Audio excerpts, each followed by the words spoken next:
ఇప్పుడు ఫైనల్గా 3 పాయింట్లు మీరు చెప్పిన దాంట్లో నాకు కనిపిస్తున్నది, ఎందుకంటే ఒక మోటివ్ ఉండాలి. ఒక హత్య జరిగిందంటే మీరు చేసే ఇన్వెస్టిగేషన్లో దాని మోటివ్ అనేది చాలా ప్రధానంగా చూపిస్తుంది. ఇది కూడా ఎందుకు కాకూడదు అనేది నా కోరిక. అప్పుడు నాకు అనిపిస్తున్నది, ఒకటి అక్రమ సంబంధాలు, 2 బెంగళూరు సెటిల్మెంట్కి సంబంధించి ఆ డాక్యుమెంట్స్కి సంబంధించి, 3 ఆస్తులు, వారసత్వం, ఆయన రాసినటువంటి వీలు. ఏది ప్రధానంగా పైకి కనిపిస్తుంది మీకు? ఈ 3 పాయింట్లు ఉన్నాయి. ప్రేక్షకులకు వదిలేస్తాం, ఎందుకంటే ఈయన ఉమనైజర్ అనేది ఒకటి, రెండోది బెంగళూరు సెటిల్మెంట్ డాక్యుమెంట్స్ అన్ని అక్కడే ఉన్నాయి. డాక్యుమెంట్స్ అన్ని అక్కడే ఉన్నాయి. ఈ డాక్యుమెంట్స్ తీసుకుపోతారు, రౌండ్ సీల్ ఉండేటివి అవే ఉంటాయి కదా.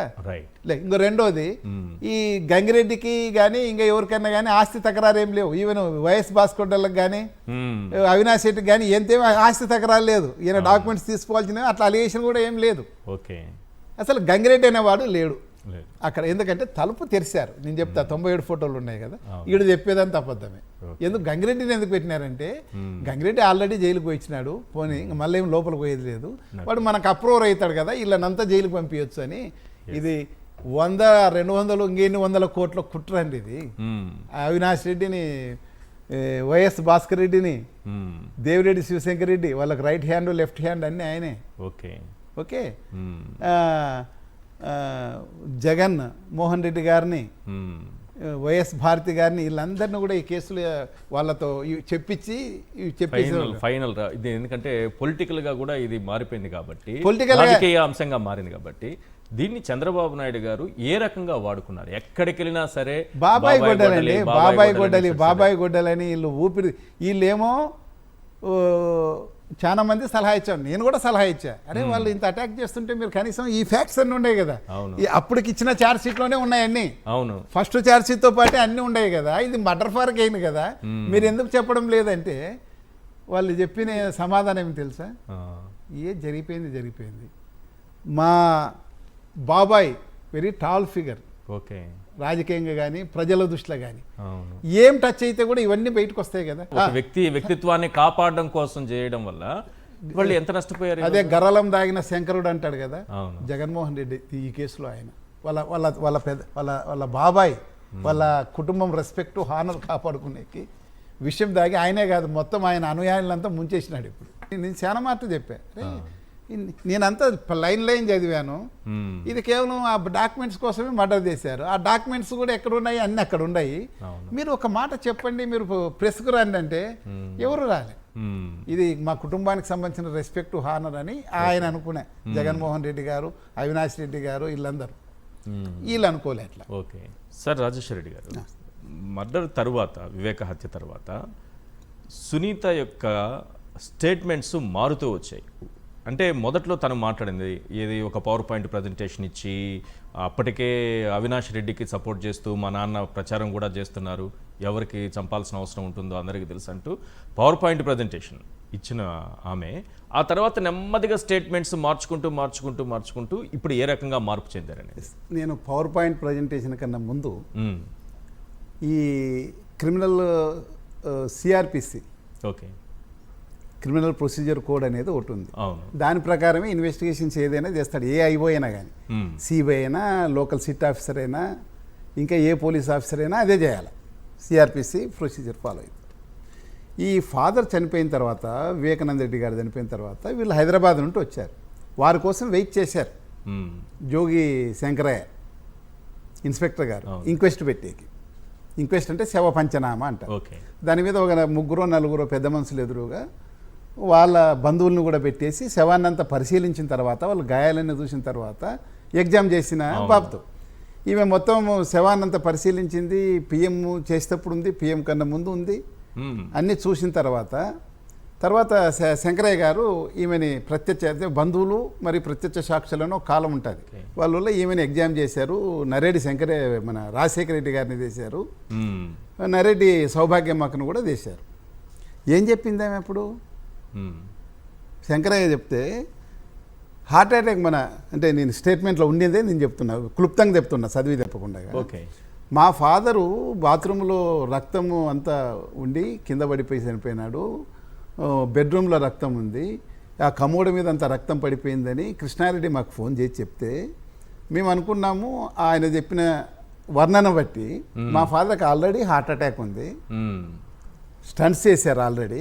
ఓకే. దాని మీద ఏమన్నా ప్రాబ్లం వచ్చేసి వామిటింగ్ చేసుకొని బాత్రూంలో పోయి కమోడ్ మీద పడి దెబ్బలు తగి చనిపోయినాడేమో, హార్ట్ అటాక్తోనే చనిపోయాడు మా ఫాదర్ అని మేము కృష్ణాడికి చెప్పేసి, నువ్వు ఆ విధంగా పోలీసు వాళ్ళకి కంప్లైంట్ ఏమన్నావు, అందుకే ఆయన ఈ విధంగా ఇచ్చాడు అన్న అర్థమైంది. అవును. కాబట్టి వెరీ క్లియర్గా చెప్పారు. హార్ట్ అటాక్ స్టోరీ ఎవరు చెప్పారు? వాళ్ళే చెప్పారు. అంటే వాళ్ళకి మనసులో ఉండేది అదే కృష్ణాడికి చెప్పారు.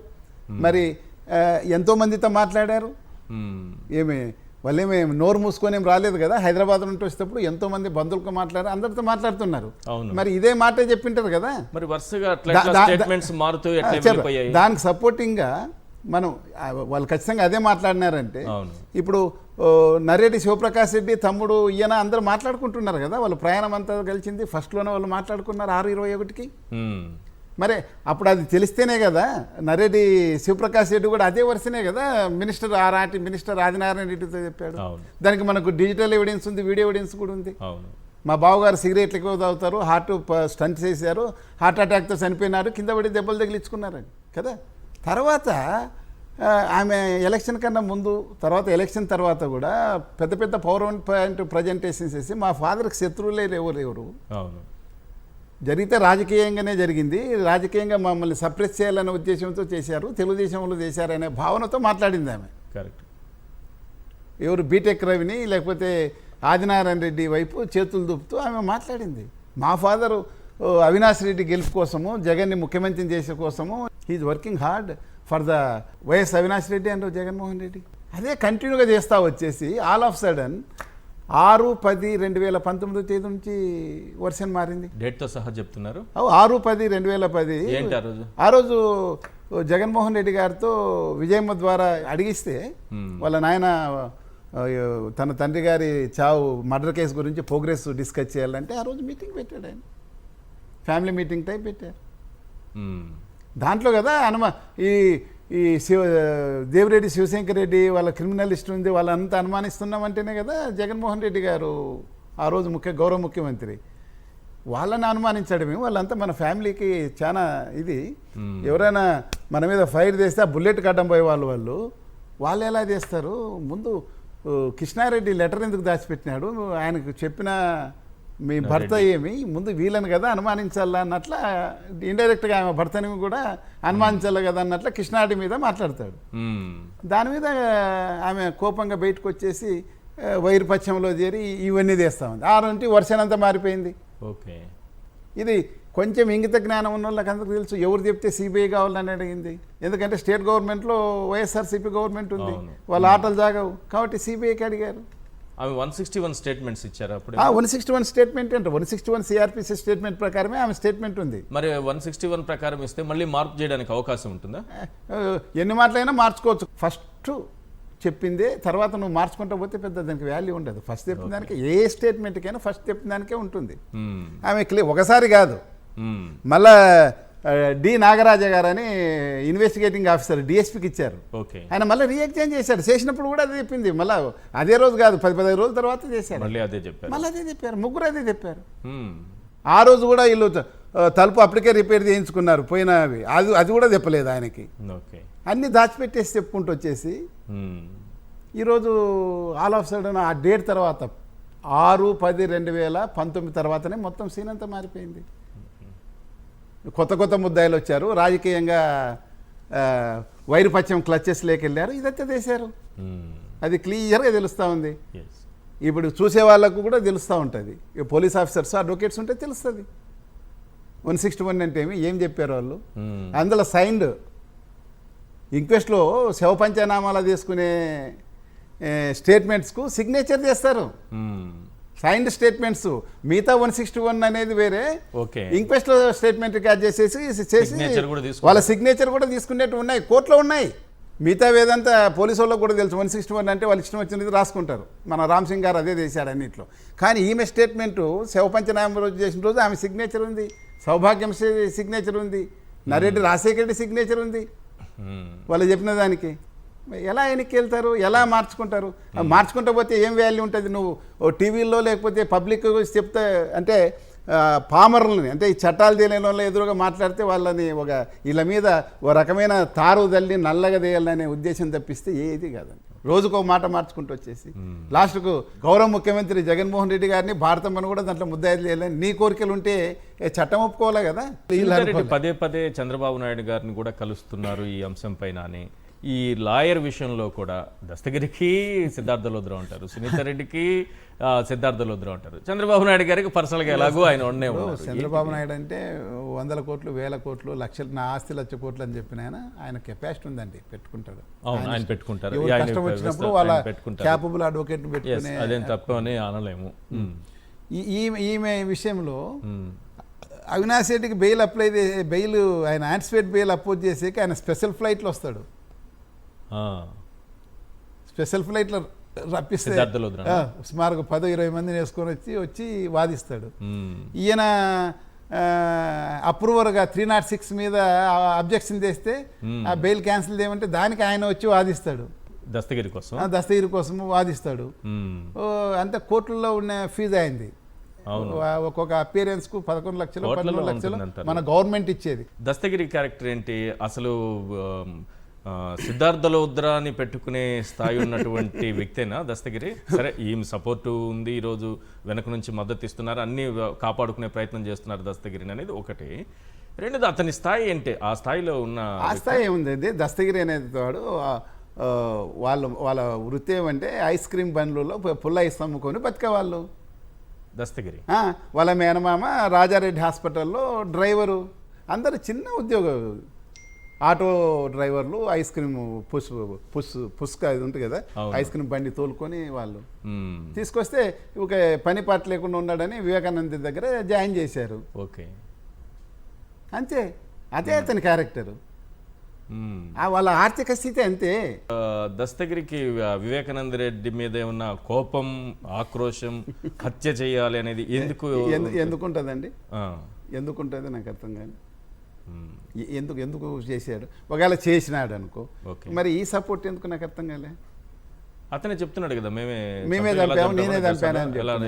ఇదంతా కుట్ర. నేను చెప్పే కదా, 200 100 నుంచి 200 ఇంకా పెయి అమౌంట్ దీంట్లో పెట్టుబడి పెట్టారు వెనక. వీళ్ళది ఏం లేదు, సునీత లేదు, నరెడ్డి రాజశేఖర్ లేడు, వెనక ఉండి నడిపించే వాళ్ళు వేరే. అన్ని వ్యవస్థల్లో ఉన్న పెద్ద శక్తులు ఈ కేసు ఇన్వెస్టిగేట్ చేసి అత్యంత పెద్ద శక్తిని కూడా ఇన్ఫ్లుయెన్స్ చేసి ఇదంతా డ్రామా ఆడిపించారు. లూథ్రాని ఎలా పెట్టుకుంటాడు? లూథ్రాని ఆ ఊర్లో మీరేమో ఐస్ బండి ఐస్ అమ్ముకునే స్థాయి అని చెప్తున్నారు. లూథ్రాని ఆ ఊర్లో పులివెందుల్లో చెట్టు కింద ప్లీడర్ ఎవరైనా ఉంటే అతన్ని పెట్టుకునే కెపాసిటీ కూడా లేదండి. లూథ్రా ఎక్కడి నుండి వస్తాడు? అసలు ఇతన్ని అప్రూవర్ చేయడం అనేది పెద్ద బూత్ కింద లెక్క. ఎలా అప్రూవర్ చేస్తారు? బెయిల్ ఇచ్చి మళ్ళీ బెయిల్ అసలు కాదా వండర్. అసలు పోలీస్ చేతుల్లో మన డిబేట్ వింటున్న పోలీసు వాళ్ళు కానీ, న్యాయవాదులు కానీ, లేకపోతే న్యాయమూర్తులు కానీ 25/8/2021లో నేనే మేమంతా కలిసి చంపాము, నేను కూడా నరికి చంపానని చెప్తే అతన్ని అరెస్ట్ చేయరు, ఇంటికి పంపించేస్తారు పోలీసులు. ఏ పోలీసు వాళ్ళు అట్లా చేయంగా నేను చూడలేదు. మళ్ళీ 30వ తేదీ ఎగ్జామ్ చేస్తారు, అదే రోజు చెప్తాడు. మళ్ళీ 31/164 చేయిస్తారు, కన్ఫెషన్ రికార్డ్ చేయిస్తారు అతనిది. అప్పుడన్నా అరెస్ట్ చేయాలి కదా, చేయరు, వదిలేసి నువ్వు యాంటిసిపేట్ బెయిల్కి పొమ్మంటారు. ఆగస్ట్ అయితే సెప్టెంబర్ అంతా ఖాళీగా ఇంటికాడ హ్యాపీగా తిరుగుతూ ఉంటాడు, స్టేట్మెంట్ ఇచ్చి వచ్చి. మళ్ళీ అక్టోబర్లోన యాంటిసిపేట్ బెయిల్ వేస్తే 20వ తేదీ అక్టోబర్ 20వ తేదీ ఇదో హియరింగ్ వస్తుంది. 20వ తేదీ 21వ తేదీ సిబిఐలో మాకు అబ్జెక్షన్ లేదని చెప్తారు. ఈమె సునీత కూడా పరిగెత్తుకొని పోయి అబ్జెక్షన్ చేస్తుంది కదా అందరి ముద్దాయిలకి. ఆడికి దస్తగిరి బెయిల్ పిటిషన్కి అబ్జెక్షన్ కూడా చేయదు. ఎందుకు చేయలేదు? మీరంతా కుట్ర చేస్తున్నారు, ఎవరినో టార్గెట్ చేసుకొని ఇదంతా డ్రామా ఆడిస్తున్నారు కాబట్టి నువ్వు చేయలేదు. అందరికి చేస్తున్నావు కదా, స్పెషల్ ఫ్లైట్లో పిలిపిస్తున్నారు కదా లూథ్రా అండ్ బ్యాచ్ని. అవినాష్ రెడ్డి గారి బెయిల్ యాంటిసిపేట్ బెయిల్ వేస్తే స్పెషల్ ఫ్లైట్లు వచ్చారు. మరి ఇతనికి మామూలుగా కడపలో చెట్టు కింద ప్లేన్ అన్న పెట్టవచ్చు కదా నీ వైపున. తర్వాత మళ్ళా యాంటిసిపేట్ బెయిల్ వస్తేనే మరుసటి రోజు వెంటనే బెయిల్ ఇచ్చేస్తారు. 2 బెయిల్ బాండ్ తీసుకొని బెయిల్ ఇచ్చేసి మళ్ళీ పంపిస్తారు. వెంటనే ఆ తర్వాత అప్రూవర్ అవుతారని వేస్తారు. ఎందుకు? ఇతనికి ఒప్పందం అది. నువ్వు ఏదన్నా ఒప్పుకో, నీకు కావాల్సినంత డబ్బు ఇస్తాం, కావాల్సినంత చేస్తాం, నువ్వేం జైలుకు పోవాల్సిన పనిలే, నువ్వు పెద్ద హీరో కూడా అయిపోతావు, నువ్వు జైలుకు పోవాల్సిన పనిలే, నువ్వు సాక్షి అయిపోతావు. అట్లా కానీ ఫెసిలిటీ ఇస్తే నేను 100 కేసుల్లో అవుతానండి అప్రూవర్గా. అంత డబ్బు ఏముంది, ఎవడైనా అరెస్ట్ చేయరు, నువ్వు సాక్షి అయిపోతావు, డబ్బులు వస్తుంది, హ్యాపీగా. ఇది అంతే కదా, ఇది ఇంకా అరాచకం కార్యకలాపాలు మరింత పెరిగేదానికి దారి తీసినట్టుగా కనిపిస్తుంది. అసలు లేదండి, అసలు నైతికత లేదండి సిబిఐ వాళ్ళలో, దానికి నైతికత లేదు. అప్రూవర్ చేసిన దాంట్లో నైతికత లేదు. ఇప్పుడు చంద్రబాబు నాయుడు గారు సునీతకి ఏమన్నా సహాయం చేస్తున్నారా? న్యాయపరమైన సహాయము, రాజకీయంగా వాడుకోవడము, ఏ రకంగా చూస్తారు? ఒక ప్రజలందరికీ తెలుసు కదండి, మనం కామెంట్ చేయడం ఎందుకు? ప్రజలందరికీ తెలుసు ఎవరు పెట్టుబడి పెడుతున్నారు, ఆ పెట్టుబడి నుంచి వచ్చిన లాభం ఎవరు అనుభవించారు. ఎవరైనా సునీత అనుభవిస్తుందా? ఆమె కుటుంబానికంతా చెడ్డ పేరు తప్పిస్తే ఏమనుభవిస్తుంది? బాబాయ్ గొడ్డలని ఎలక్షన్స్లో అన్నిట్లో చెప్పి ఈ రోజు కూడా దాన్నే కదా వాడుకుంటున్నారు. సొంత కుటుంబం పరువు తీసుకుంటున్నా. దీంట్లో అండి నేను 34 సంవత్సరాల పాటు రాయలసీమలో అంటే ఎక్కువ భాగం రాయలసీమలో చేశాను. ఎన్ నెంబర్ ఆఫ్ మర్డర్ కేసులు నేను చూశాను. ఎన్ నెంబర్ ఆఫ్ హైడ్ అసాసిన్ మర్డర్ కేసులు కూడా చూశాను. ఎవరికైనా వ్యక్తిగతమైన ఖర్చు అంటే నరకడం, గుండెల్లోనో పొట్టలోనో రకరకాలుగా నరికేస్తారు. అవును. ఒక హైడ్ అసాసిన్స్ మాత్రమే ఓన్లీ తలని టార్గెట్ చేస్తారు. ఓహో. ఈ కేసులో కూడా ఎక్కడా దెబ్బలు లేవు, బాడీలో తల మీదే ఉంది, చేతికి ఉంది, అది డిఫెన్స్ ఇంజురీ, అది నరుకుతా ఉంటే చేయడం పెట్టాడు. మిగతా అంతా ఇదే. ఎందుకంటే తల మీద నరికితే తల ఫ్రాక్చర్ అయితే ఓడి బతకాడు. ఈ దెబ్బ తగిలితేనే చనిపోయినాడు ఆయన. మిగతావన్నీ అబద్ధమే. లెటర్ రాయించాము, ఆయన ఎదురుగా డాక్యుమెంట్స్, అదంతా అబద్ధమే. అతన్ని చంపి డాక్యుమెంట్స్ తీసుకొని పోయినారు. దాంట్లో మిగతా ముద్దాయిలు ఎవరు లేరు నాకు తెలిసేంత వరకు. దగ్గర ఉన్న వాళ్ళు, ఆ ఇంటి పక్కల ఫోన్లు ఉన్న వాళ్ళు ఎవరు, ఈయన సునీల్ యాదవ్ ప్లస్ దస్తగిరి దగ్గరలో ఉన్న ఫోన్లు ఉన్నవాళ్ళు. ఓకేనా? తర్వాత ఎవరు వాళ్ళతో పాటు హైడ్ అసాసిన్ ఎవడో ఎంగేజ్ చేసిన వాడే చేశారు వాళ్ళు. ఓకే. ఎవరికి అవసరం ఉంది మనం ఇంతవరకు డిస్కస్ చేసుకున్నాం. పలవాన వాళ్ళకి ఆ డాక్యుమెంట్స్ ఎవరు తీసుకుపోయాడు, ఆ నోటరైజ్డ్ విల్లు కోసమే చంపినట్లు ఉంది అది, అంత తప్ప ఏం లేదు. రెండోది డాక్యుమెంట్స్ కోసం వీళ్ళే కానీ ఎంగేజ్ చేసింటే సునీత వాళ్ళు చెప్పాలా ఎవరికి ఎంగేజ్ చేసినాం లేదు. సునీత కానీ నరేంద్ర రాజశేఖర్ లేకపోతే తెలుగుదేశం వాళ్ళు చేయించింటే. ఎందుకంటే అక్కడున్న తెలుగుదేశం లీడర్లకి ఒక ఎంపీపీ పదవి కోసం ఒక ఎంపీపీని చంపిన కేసు ఉంది. అమ్మాయి ఫ్యాక్షన్ లేకుండానే ఒక ఎంపీపీని చంపి ఎంపీటీసీ కాల్ చేయించి మళ్ళీ రీఎలక్షన్ పెట్టిన హిస్టరీ ఉంది అక్కడ. కాబట్టి అట్లా ఏదైనా ఉందా అనేది ఒకటి. మొత్తం ఈ కేసుకు సంబంధించి మొత్తం పరిశీలించారు కాబట్టి దీన్ని ఎలా కన్క్లూడ్ చేస్తారు? ఏమనిపిస్తుంది మీకు ఈ కేసును చూస్తే? ఈ కేసులో ఈశ్వర్ గారు, నేను సిట్ వన్నర్లో కూడా చూసా, తర్వాత ఈ ఛార్జ్ షీట్లు చూసా. ఇలా సీడీ ఫైల్స్ చూడలేదు కానీ ఎవరివి మన సిబిఐలు అవి మొత్తం ఈ ఛార్జ్ షీట్లు అంతా చదివా. ఇదంతా కూడా ఎలా ఉందంటే సిబిఐలు అవి ఎంత తప్పులు తడకగా ఉందంటే పర్ఫెక్టరీ ఇన్వెస్టిగేషన్ అని చెప్తాను నేను. పోలీసు వాళ్ళకి తెలుస్తుంది, నేను చెప్పేదాన్ని బట్టి తెలుస్తుంది. మేజర్ ప్రాబ్లం అంటే వీళ్ళు హిందీ వాళ్ళని తీసుకొచ్చి వేసారు. వీళ్ళకి లాంగ్వేజ్ రాదు, తెలుగు లాంగ్వేజ్ రాదు. మా పులివెందుల యాస అనంతపురంలో కూడా కొంత అర్థం కాదు, అది వేరే ఉంటుంది. వాళ్ళెవరో హిందీ వాళ్ళని వేసే బదులు ఏ హైదరాబాద్ టీంకో వైజాగ్ టీంకో ఇచ్చింటే సిబిఐలు ఉన్నారు ఇక్కడ. తెలుగు మాటల్లో ఇక్కడ ఎట్లా ఇన్వెస్టిగేట్ చేస్తారో ఏపీలో ఆ పులివెందుల మనసులో టెండెన్సీ ఏమో తెలుస్తుంది. కరెక్ట్గా ఎవరు నిజం మాట్లాడుతుంటారు, ఎవరు అబద్ధం చెప్తుంటారు, మొహం చూస్తేనే వాళ్ళ భాష చూస్తేనే చెప్పొచ్చు. కరెక్ట్. కానీ వీళ్ళు ఢిల్లీ వాళ్ళని తీసుకొచ్చి వాళ్ళకు దుబాసీలు ఎవరు హైదరాబాద్ నుంచి ముస్లిమ్స్ని తీసిపోయారు, ఓల్డ్ సిటీలో వాళ్ళకి ఇక్కడ తెలుగు అర్థం కాదు. వాళ్ళ తెలుగుని అర్థం చేసుకొని పులివెందుల తెలుగుని వాళ్ళు అర్థం చేసుకొని వీళ్ళకి ట్రాన్స్లేట్ చేశారు. చాలా అన్యాయం జరిగాయి దీంట్లోన. చాలా ముఖ్యంగా ఈ సునీతనేమో పలుమార్లు తన స్టేట్మెంటు తను చెప్పింది తనే మార్చుకుంటూ పోయింది. ఈవెన్ లెటర్ గురించి కూడా మాకు వాట్సాప్లో వచ్చింది లెటరు ఫోటోలతో పాటు అని. మళ్ళీ కాదు మాకు లెటర్ రాలేదు అని. మాకు అసలు లెటర్ గురించి తెలియదు. సాయంత్రం నా రాహుల్ దేవ్ శర్మ అని ఎస్పీ గారు నాకు చూపించేంత వరకు తెలియదు అని. అలా లేదు కదా, పోలీస్ ఇన్వెస్టిగేషన్ అంతా సిస్టమేటిక్గా జరిగి ఉంటుంది కదా, అలా లేదు కదా. అలా మార్చుకుంటూ పోయారు. తర్వాత ఈ రంగన్న స్టేట్మెంటు ఎంత కాంట్రడిక్షన్ ఉంది. ఈ మన దస్తగిరి స్టేట్మెంట్ ఎంత కాంట్రడిక్షన్ ఉంది. ఈ రెండు స్టేట్మెంట్లకే వీళ్ళు ఏదైతే మొత్తం ఇన్వెస్టిగేషన్ ఆధారపడిన రెండు స్టేట్మెంట్లు, ఒకటేమో రంగన్న 164 స్టేట్మెంటు, లేకపోతే సిబిఐలకు ఇచ్చినది కూడా అంతే ఉంది. తర్వాత దస్తగిరి సిబిఐలకు ఇచ్చిన స్టేట్మెంట్లు కన్ఫెషన్ స్టేట్మెంటు 164. ఈ 2 స్టేట్మెంట్లకి రెండింటికి కూడా ఓదానికి ఒకటి పొంతన లేదు. ఎంట్రీ డిఫరెన్స్ ఉంది. ఓకే. మళ్ళీ బయటకు పోయేది అతను ఒకటి చెప్తాడు, ఇతను ఒకటి చెప్తాడు. రంగన్న పాత్ర ఏముంది, రంగన్న ఏ విధంగా ఉన్నాడు అనేది రంగన్న ఒకటి చెప్తున్నాడు, ఈయన అప్రూవర్ ఎంతైనా ఒకటి చెప్తున్నాడు. ఈయన నిద్రపోతున్నాడని ఇతను మేల్కొని ఉన్నాడు. పైగా ఈ రంగన్న ఏమో హాల్లో వెతుకుతుంటే చూశానంటాడు. అవును. కానీ దస్తగిరి స్టేట్మెంట్ ప్రకారం హాల్లోకి రానే లేదు వాళ్ళు. అంతా బెడ్రూమ్లోనే ఫినిష్ చేసేసి బయటకు వచ్చేటప్పుడు లైట్ ఆర్పి వెళ్ళిపోతారు హాల్లో. ఓకే, ఇది ఒకటి ఉంది. తర్వాత ఈ అవినాష్ రెడ్డి కోసం డిజిటల్ ఎవిడెన్స్ అని అన్నారు. వాళ్ళు మాకు చాలా డిజిటల్ ఎవిడెన్స్ అన్నారు. అసలు అది పనికిమాలిన ఎవిడెన్స్. అది నంబర్ 1 వచ్చేసి ఈ ముందు సరే మన గంగిరెడ్డిని A1 ముద్దాయి చేశారు. ఆయన ఫోను ఈయన ఫోను అంటే వాట్సాప్లు యాక్టివ్ ఉన్నాయి కాబట్టి, అంటే అవి యాక్టివ్ ఉంటే అయిపోతుందా? ఇప్పుడు నీవు నేను ఒకే గ్రూప్లో ఉన్నాం అనుకోండి, రాత్రంతా మెసేజ్ వస్తుంటే మనం చూడం, కానీ మెసేజ్ వచ్చినప్పుడు టింగ్ అని ఒక లైట్ వచ్చి ఆరిపోతుంది. మనం శబ్దం పెట్టుకుంటే శబ్దం వస్తుంది, లేకపోతే రాదు. అది కూడా మెసేజ్ వచ్చినప్పుడు నీకు వస్తుంది, నాకు వస్తుంది. అంటే 2 ఐపీడీఆర్లు 2 యాక్టివ్గా ఉంటాయి. ఉంటే మన ఇద్దరం మాట్లాడుతున్నట్లనా, మన ఇద్దరం మెసేజ్ పెడుతున్నట్లనా? ఇది ఒకవేళ నేను మీకు మెసేజ్ పెట్టినా మీరు మాట్లాడాలని మెటావాడి ఇవ్వాలి వీళ్ళకు సర్టిఫికేట్. వీళ్ళంతా వీళ్ళకి ప్రిజమ్ చేసి లేదు. వాళ్ళు 65B కింద వాళ్ళ సర్టిఫికేట్ వాళ్ళు ఎందుకు ఇస్తారు? ఇవ్వరు. Just impossible.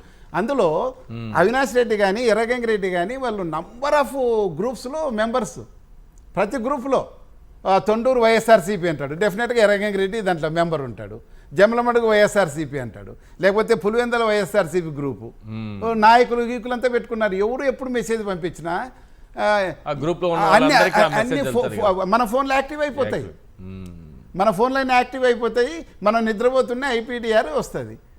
అది మేము అసలు దాన్ని చూస్తే నవ్వుతారు కోర్టులో. రేపేం పనికిరాదు. ఒక ప్రచారం చేయనికే ముద్దాయిలతో మాట్లాడుతూనే ఉన్నాడు అవినాష్ రెడ్డి కంటిన్యూ. కానీ వీళ్ళు రాయనీకే పనికి వస్తుంది. కానీ అవినాష్ రెడ్డి వీళ్ళు మాట్లాడుకున్నట్లు కాదు. అది అంత తప్ప ఏం సాక్ష్యం లేదు. అటువంటి సాక్ష్యం. ఇంకోటి ఏమంటే 1:59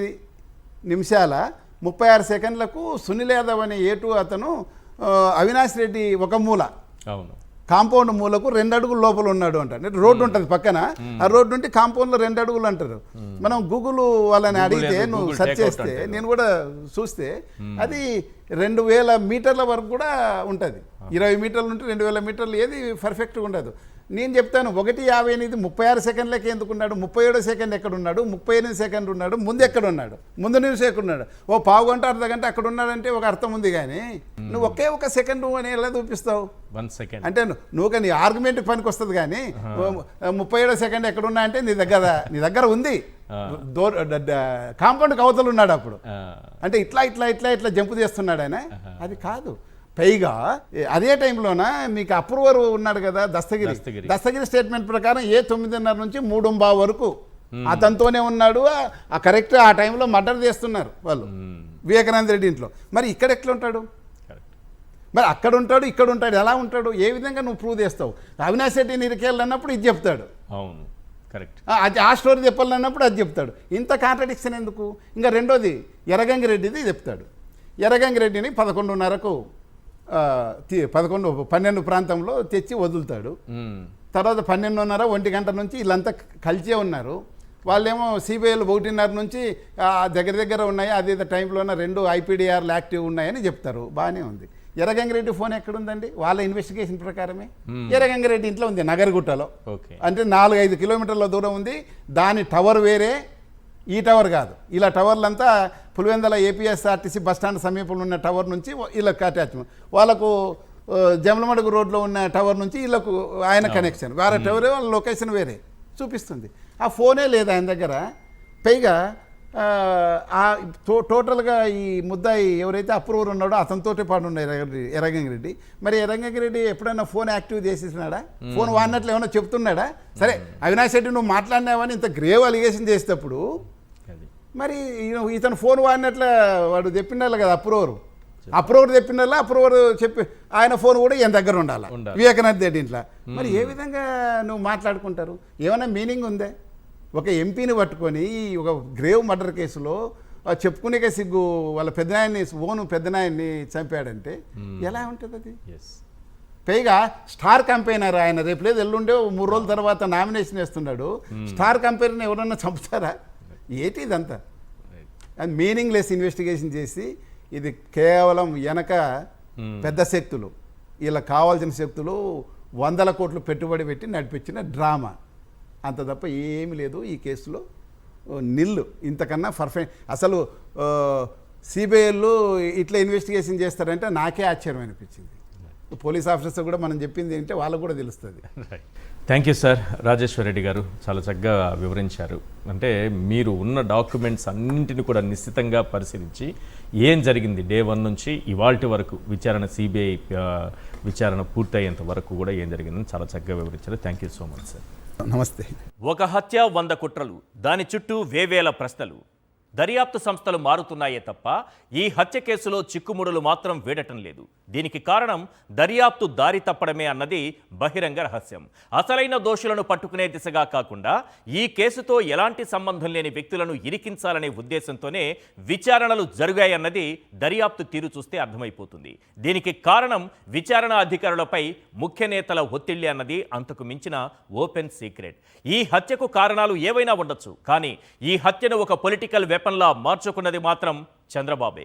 అందులో సందేహం లేదు. చంద్రబాబు ఆడే చదరంగంలో పావులుగా మారిందెవరో అందరికీ తెలుసు. ఏదేమైనా అసలు దోషులను చట్టం ముందు నిలబెట్టాలి, కఠినంగా శిక్షించాలి. రాజకీయ కుట్రలకు ఫుల్ స్టాప్ పెట్టాలి. వివేకాకు న్యాయం జరగాలి. అంతిమంగా ఆ న్యాయమే గెలవాలి. సత్యమేవ జయతే.